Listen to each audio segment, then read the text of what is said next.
ഇതാണ് മലയാളത്തിലെ ആ എന്ന അക്ഷരം. ഇത് ആ ഒന്ന് നീട്ടി വായിക്കണം. അത് എഴുതാനായിട്ട് നമ്മൾ ആദ്യം കുട്ടിയെ ഒരു റ ഇടാൻ പഠിപ്പിക്കാം.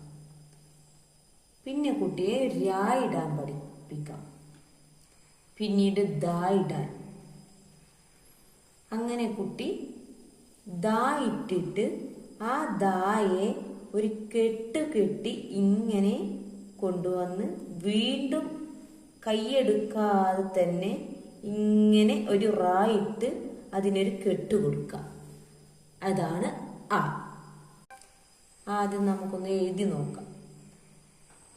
ഒരു ദ പോലെ വരച്ച് ഇങ്ങനെ കെട്ടി താഴോട്ട് കൊണ്ടുവന്ന് കൈയെടുക്കാതെ തന്നെ ഇതുപോലെ ഒരു രാ ഇട്ട് കൊടുക്കാം. ഇതാണ് ആ.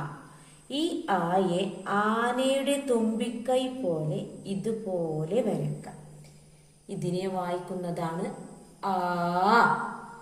ആന എന്നതിലുള്ള ആ ആയാണ് ഇത്.